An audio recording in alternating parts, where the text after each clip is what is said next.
Owen's sleeve slipped past his elbow as he reached for the tilted linen cart. The crescent-shaped mark on his inner forearm caught the gray Atlantic light, and Adrian Vale stopped so abruptly that the two men behind him nearly walked into his back. Nora saw his gaze drop. Then Adrian pulled up the cuff of his black shirt. The same pale crescent curved beneath the dark ink on his arm. For one suspended second, the grand corridor of Alder House seemed to lose every sound except the ticking brass clock and Nora's heartbeat. She moved before Adrian spoke. Her broad body came between him and Owen, one hand closing around her son's shoulder as she drew him behind the dark skirt of her maid's uniform. Graham Pike stared from beside the linen cart. "Ms. Whitaker," he said carefully, looking at Owen as if the child were first a violation of household policy and only second a frightened 8-year-old. "Dependents are not permitted in staff areas." "He isn't a dependent," Nora said. Her voice remained steady, though fear pressed cold fingers beneath her ribs. "He's my son." Adrian's face changed. It did not soften. Not yet. But the ruthless control that made shipping executives lower their voices and armed men wait for permission cracked around the edges. "Your son," he repeated. Owen leaned closer to Nora. "Mom, I'm here." She kept her eyes on Adrian. "Get your backpack." The boy obeyed without argument. Adrian took one step forward. Nora took one step back. That stopped him more effectively than a locked door. His gaze moved from her face to Owen's hidden arm and back again. 9 years of silence seemed to enter the corridor between them, heavy as storm water. "How old is he?" Nora's hand tightened on Owen's shoulder. "You don't get to question him." Graham inhaled sharply. No employee spoke to Adrian Vale that way inside Alder House. But Nora was no longer speaking as an employee. Adrian seemed to understand that. His jaw flexed. Nora. The sound of her name carried too much history. Boston Rain. A rented apartment. 6 stolen weeks before he vanished into a family crisis without explaining what his world did to people who became inconvenient. She refused to let memory weaken her now. "My sister had an emergency," Nora said. "I brought him here because leaving him with a stranger was not an option. We were already going." Adrian looked at Owen again. The boy had pushed his sleeve down, but the small fist clutching his backpack's strap trembled. Adrian noticed. He stopped moving. "Graham," he said. The steward straightened. "Sir, no one touches them. No one follows them." Nora searched Adrian's face, waiting for the trap hidden inside the order. None came. Not yet. Graham's expression remained troubled. "The agency will require an incident report. The live-in placement. I know the contract," Nora said. She knew exactly what the report meant. Suspension. Loss of the staff room. Loss of the 2 remaining months of wages she had been counting toward an apartment in Providence. The future she had measured in saved dollars and crossed off calendar days had just collapsed beneath a rolled sleeve. Still, she bent and adjusted Owen's backpack. "Stay beside me." Adrian's voice lowered. "You can't expect me to ignore what I saw." "I don't." Nora met his eyes. "But you will not use my job, this house, or those men behind you to take control of my child." Something dangerous moved across Adrian's face. Not anger at being defied. Pain. It frightened her more. Graham held out his hand. "Your access card, Ms. Whitaker. Until the agency review is complete, I'm required to suspend your credentials." Nora removed the card from her apron pocket and placed it in his palm. Her fingers did not shake. Then she took Owen's hand and walked toward the service entrance. No one blocked them. At the door, Adrian spoke once more. "Nora." She looked back. His sleeve was still rolled above the crescent mark. He did not ask whether Owen was his. He did not claim him. He only stood beneath the chandelier, a mafia boss who controlled an entire harbor and suddenly could not control the answer to the question burning through him. Nora opened the door. Salt wind struck her face. She led her son outside, knowing the secret was gone and that Adrian Vale now had to decide whether he would uncover the truth like a father or seize it like a king. Nora wrote the rules at Leah's kitchen table while Owen slept in the next room. The apartment was small enough that she could hear every shift of his blankets through the thin wall, and each sound reminded her why the page in front of her could not contain one careless sentence. No surveillance of Owen. No contact with the school. No questions directed to staff, neighbors, doctors, or Leah. No use of Nora's suspended employment, unpaid wages, or staff housing as leverage. Any discussion of the birthmark or possible parentage would go through independent counsel chosen by both sides. Leah read the list over Nora's shoulder.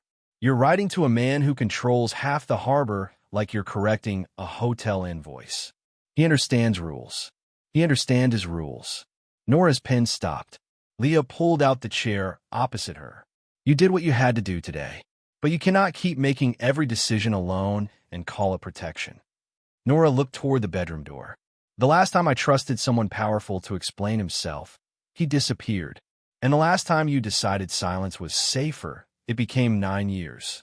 The words landed without cruelty, which made them harder to dismiss. Nora folded the page once.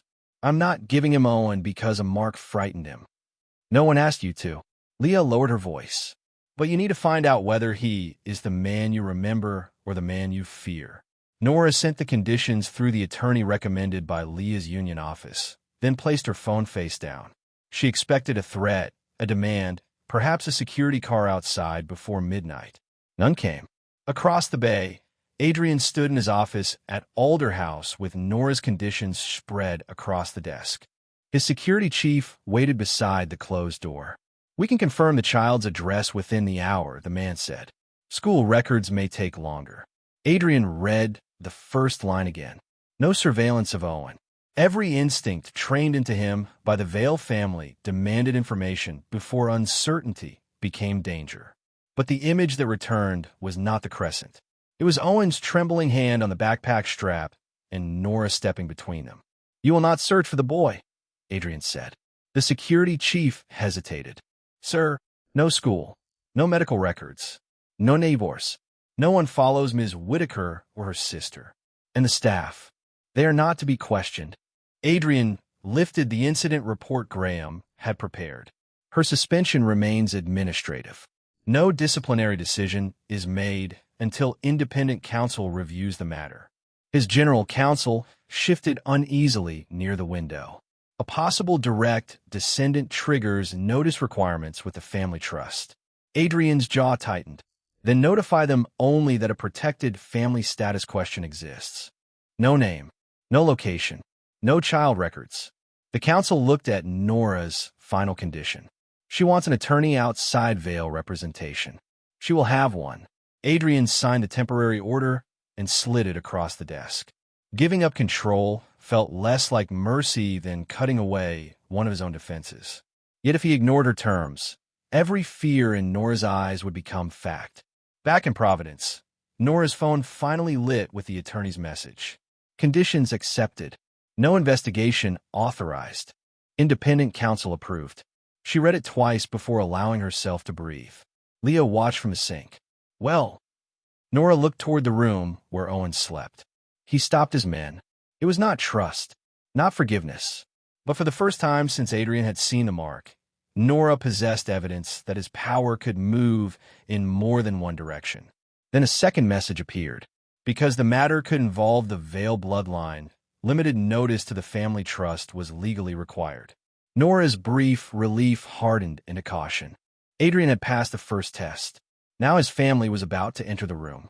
Celeste Vale arrived in Providence the next afternoon without an entourage, which somehow made her more intimidating. She wore a charcoal coat, carried no visible file, and entered the neutral law office as if every room eventually became part of the Vale estate.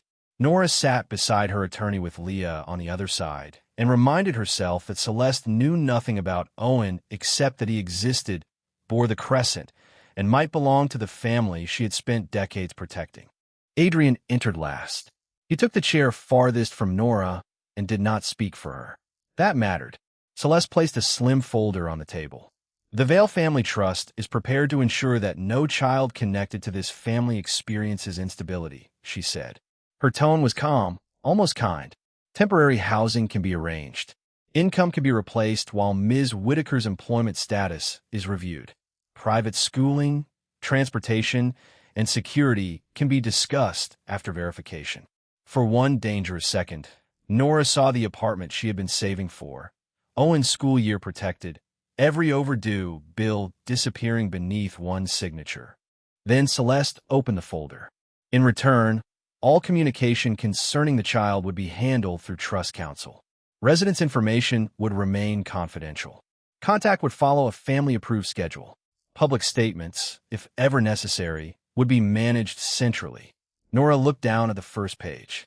Ms. Whitaker would be designated the child's current custodial caregiver pending determination of family status. Not mother. Caregiver. The phrase reduced 9 years of fevers, rent calculations, packed lunches, and nights spent listening for Owen's breathing into a temporary assignment that could be reviewed. You wrote this as if I worked for the child, Nora said. Celeste's expression did not change. It is standard language meant to protect everyone. It protects the trust. Nora pushed the folder back. It makes me manageable. Her attorney touched the edge of the document. There's also a confidentiality clause giving trust counsel authority over future disclosure. And security, Leah said, chosen by them. Celeste turned to Adrian. This is the cleanest way to prevent confusion. Adrian's gaze remained on Nora. She said no. The room tightened. Celeste's eyes sharpened. She has not reviewed every benefit. She understood the cost. Adrian did not raise his voice. Do not ask me to turn her housing problem into leverage. Nora felt the words more than she wanted to. He was still the man whose silence had shaped 9 years of fear, but he had just refused the easiest path to control her. Celeste folded her hands. Then we proceed with facts. The crescent has documented significance within the veil line. Significance is not proof, Nora said. Agreed, Adrian replied. The archive should be opened under neutral supervision. Your counsel present. No records concerning Owen are required. Celeste studied him, then Nora. The archive is private. So is my son, Nora said. If your family wants answers, we all see the same evidence. Celeste closed the folder. Very well. The offer disappeared, but not the threat beneath it. Nora left the office without money, housing, or certainty. She also left without surrendering a single inch of her authority. Now the Vale family would have to prove what the mark meant before anyone could decide what it allowed them to ask. The Vale archive occupied a climate-controlled room beneath Alder House, where brass labels, cedar drawers, and sealed leather volumes preserved generations of family history more carefully than most families preserve kindness. Nora entered beside her attorney under Graham Pike's supervision. Her staff credentials were still suspended, and the escort made that boundary unmistakable. Celeste unlocked the first cabinet herself. Adrian waited across the table with a narrow medical folder and a stack of copied family records. He placed his documents in front of Nora before asking for anything. My records first, he said. No one sees Owen's medical information unless you authorize it. Nora looked at the folder, then at him. Men like Adrian usually demanded vulnerability as tribute. He had offered his own before requesting hers. It did not erase the past, but she noticed the cost. Celeste opened an album of dated photographs. The crescent appeared on Adrian's father, one of his uncles, and 2 women from earlier generations. A physician's note described recurring pigmentation among close Vale relatives. Another document warned that the mark was inconsistent and could not identify parentage. Nora read that sentence twice. So it means something, she said, but it proves nothing. Correct, her attorney replied. Celeste's mouth tightened, though she did not argue. Adrian rested both hands on the table. The mark was enough to make me ask. It is not enough to let me claim an answer. The restraint in those words unsettled Nora more than anger would have. She had prepared herself to fight possession. She had not prepared for a man powerful enough to take shortcuts, choosing not to use them. Her attorney opened the second file. It contained Nora's agency contract, onboarding dates, and confirmation that the client's identity had been withheld until after she accepted the placement. The record was plain. She had not applied to work for Adrian Vale. She had discovered whose house she had entered only after the agreement was signed. Adrian read the agency statement slowly. The suspicion in his face changed into something quieter and more painful. You didn't come to Alder House looking for me. No, Nora kept her voice steady. But I recognized you when I arrived, and stayed silent for 4 months. Yes, she would not soften that truth. The placement record cleared her of planning the encounter. It did not excuse every choice that followed. Celeste closed the album. Then the remaining question requires independent verification. Nora felt the room narrow around that word. Verification meant certainty. Certainty meant Owen could no longer remain outside the Veil system's calculations. Adrian slid his medical folder closer, but did not reach for hers. Nothing happens without your consent, he said. Nora met his gaze. For the first time since the corridor, she believed he understood that the next step belonged to her. The birthmark had opened the door, but it could not decide who was allowed through it. Nora signed the consent forms 3 days later in a private office overlooking the Providence River. Her attorney read every condition aloud before Nora placed her initials beside it. The parentage test would be handled by an independent accredited laboratory. The samples would be identified by sealed codes. The complete records would go only to Nora's counsel and Adrian's separate counsel. The Vale Family Trust would receive no raw genetic information and no authority over Owen's school, residence, medical care, or daily life. Adrian signed the same restrictions without changing a word. He sat across from Nora in a dark suit, his hands still on the table, making no attempt to speak directly to Owen, who waited in the next room with Leah and a counselor Nora had chosen. A result does not create access, Nora said. I understand. It does not decide custody. I understand. And it does not make him an heir, a public statement, or a problem for your family to solve. Adrian's jaw tightened at the word problem. He is none of those things. Nora studied him, searching for impatience or the cold entitlement she had expected since the moment he saw the crescent. She found grief held under discipline. That frightened her less than it had before. The laboratory collected the samples with Nora present. Nothing about the process felt dramatic. No chandelier, no rolled sleeves, no powerful declaration. Just labeled envelopes, signatures, and the quiet knowledge that once the answer existed outside Nora's memory, she could never return to complete secrecy. 4 days later, the results were delivered simultaneously to 2 separate council offices. Nora sat beside her attorney, with Leah's hand resting near hers but not touching. Adrian waited across the city with his own counsel. At exactly 10 in the morning, both envelopes were opened. The report used plain language. Probability of parentage greater than 99%. Adrian Vale was Owen Whitaker's biological father. Nora closed her eyes. She had known for 9 years, yet certainty struck differently when printed on official paper. It carried weight, consequence, and a future she could no longer control by silence alone. Across the city, Adrian read the result twice. The room around him seemed too orderly for what had been taken from them. First words he had never heard, fevers he had never sat through, birthdays marked by candles somewhere beyond his reach. His counsel began to explain legal next steps. Adrian lifted one hand. No contact is initiated without Nora's consent. The trust will request confirmation. They receive only the status required for review. Nothing else. They may argue the child's position affects family governance. Adrian looked again at Owen's name. Then governance will adjust to the child. The child will not be adjusted to governance. When Nora received the limited notice draft, she expected hidden control.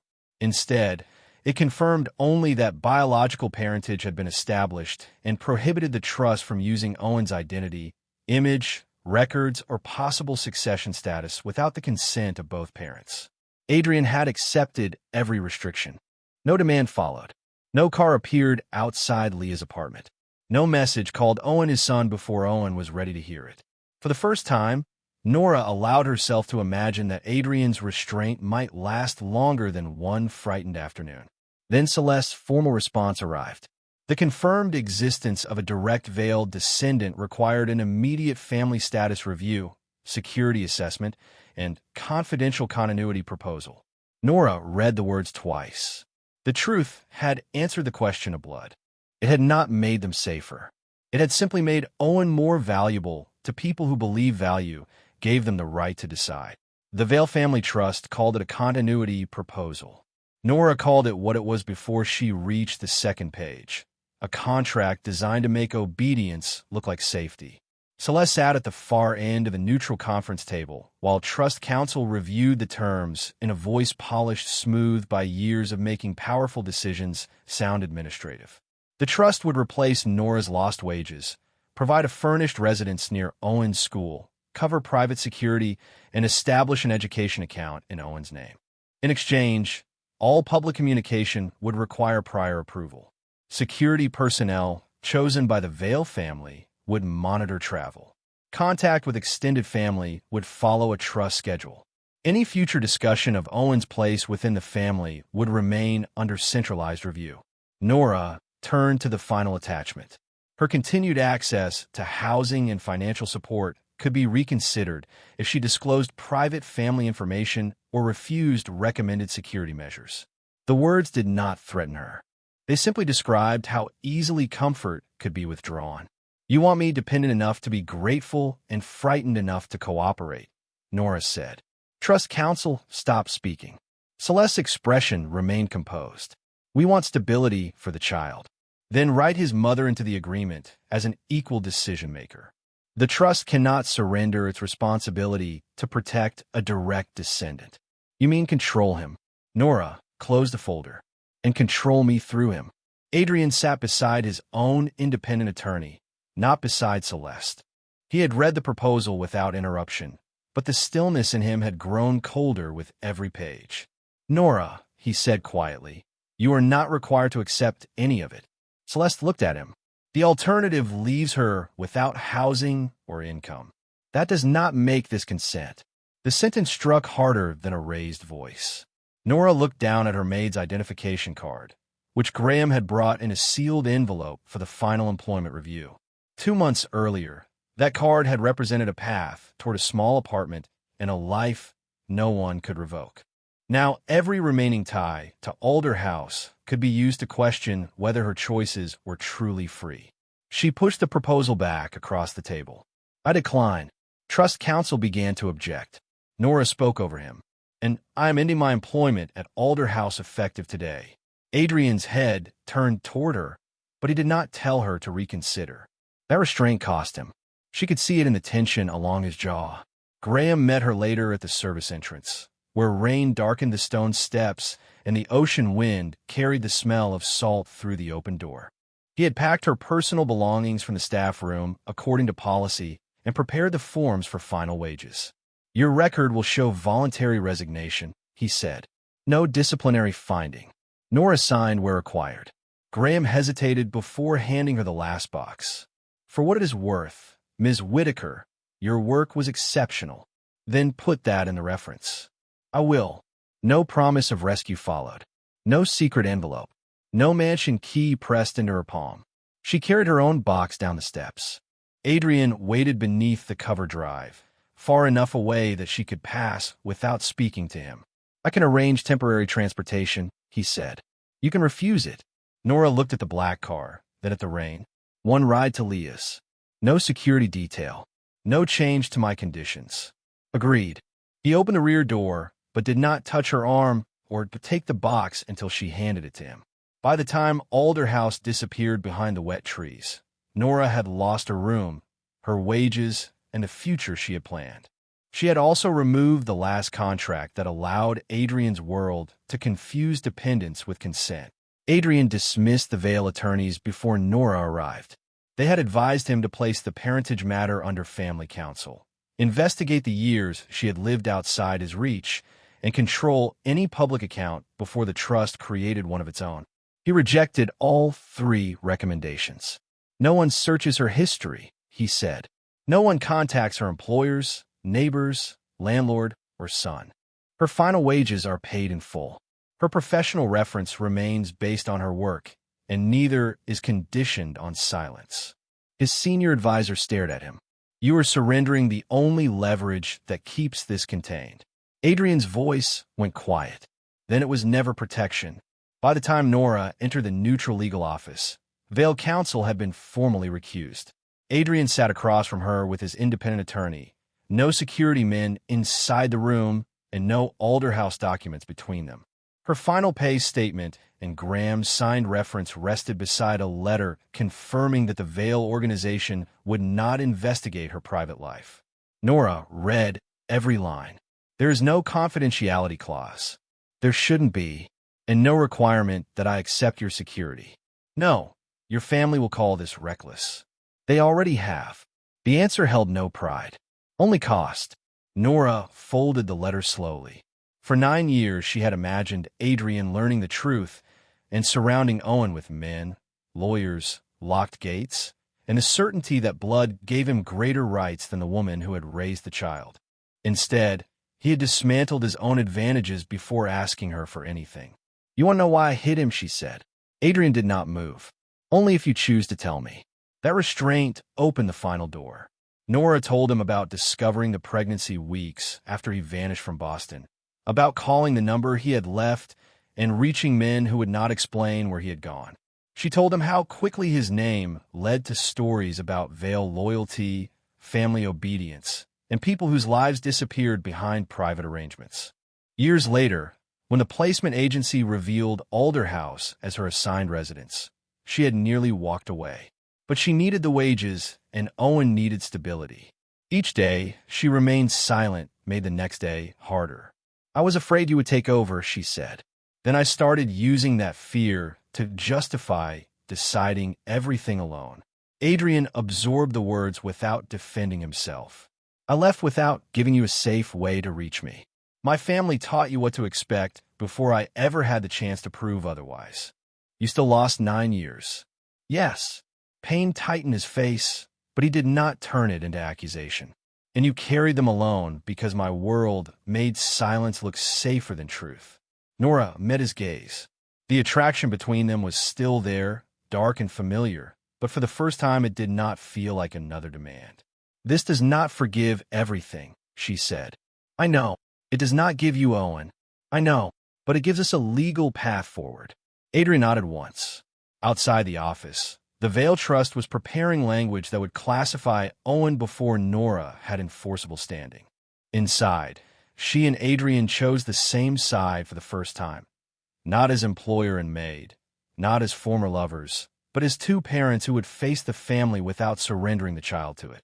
Nora signed the sealed parentage petition in her own name. No alias, no private family designation, no language describing her as staff, caregiver, or temporary custodian. The document identified her exactly as she was, Owen Whitaker's mother, primary everyday parent, and equal legal party in every decision concerning his future. Her attorney turned the final page toward her. Once this is filed, the court record remains protected, but you cannot return to complete anonymity. The trust will know you have independent standing. Any family agreement will have to account for you. Nora looked at the blank signature line. For years, secrecy had been the wall she placed between Owen and Adrian's world. Now, that wall had become another place where powerful people could speak about her without speaking to her. She signed. Adrian sat across the conference table with his own attorney and said nothing until the documents were collected. He had offered to cover legal fees through a neutral support arrangement. Nora had refused until the terms stated clearly that payment created no authority, access, or romantic obligation. He accepted the revision without protest. Even now, he did not touch the petition or ask to file it for her. The family status meeting is scheduled for Friday, his attorney said. Celeste intends to present an internal declaration before the trust board and senior household officers. Nora's attorney opened a draft sent that morning. The first paragraph acknowledged Owen as Adrian Vale's biological son and a confirmed descendant of the Vale line. The second promised privacy, education, security, and future access to family resources. The third described Nora as a former domestic employee whose continuing contact with the family would be coordinated through approved representatives. Nora read the sentence again. Continuing contact. As though motherhood were a privilege the trust could schedule. They are recognizing him and erasing me in the same document, she said. Adrian's expression hardened, but he did not answer for her.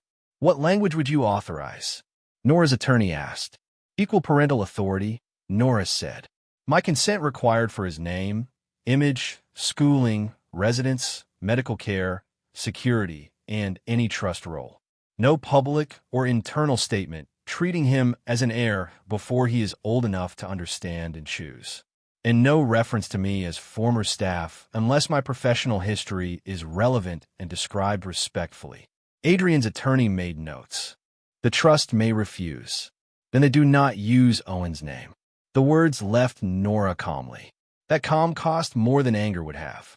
Refusal could mean losing every resource the Vale family offered. It could mean months of legal conflict, public suspicion, and the return of every old accusation about a maid who had hidden a wealthy man's child. Adrian finally spoke. She enters the meeting as Owen's mother and legal equal. Not under my protection. Not under the trust's supervision.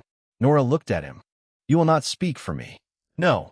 His answer came without hesitation. But I will make my own position clear. He did not tell her what that position would cost him. She could see enough in the tension around his mouth and the silence of his attorney. On Friday, Nora would walk back into Alder House without a uniform, an access card, or permission from anyone inside. She would enter through the formal doors with her own counsel beside her and her own name on the court filing. For the first time, she would not be hiding Owen from the Vale family. She would be forcing the Vale family to decide whether it could welcome her son without reducing his mother to someone they could manage. The family status meeting took place beneath the painted ceiling of Alder House's West Salon, where generations of Vale portraits watched from gilded frames as if blood alone had built the room. Nora entered through the formal doors with her attorney beside her and no uniform on her body. Celeste sat at the head of the long table, flanked by trust counsel, two senior family officers, Graham Pike and Adrian. A printed declaration waited at every place. Nora read the first paragraph without expression. Owen Whitaker was recognized as Adrian Vale's biological son and a direct descendant of the Vale line. The second promised education, security, privacy, and future family access. The third reduced Nora to a former domestic employee whose continuing relationship with the child and the family would be coordinated through approved representatives. Celeste folded her hands. The language protects Owen from unnecessary exposure. It protects the trust from recognizing me, Nora said. One attorney began to explain that the wording was procedural. Nora placed her palm over the declaration. You cannot welcome my son into this family while describing his mother as temporary access. The room became still. Celeste's gaze sharpened. No one is questioning your importance to him. Then put my authority in writing. Nora looked from Celeste to the board members. My consent is required for his name, image, residence, education, medical care, security, and any future trust role. He is not to be called an heir, used in a public statement, or placed in a family governance before he is old enough to understand and choose. And I will not be managed through people who once signed my paychecks. Trust counsel leaned forward. If you refuse the declaration, the resources offered to the child may be delayed. The old fear moved through Nora. The rent, the work she still needed, the knowledge that one signature could make life easier. She let the fear pass through her without letting it decide.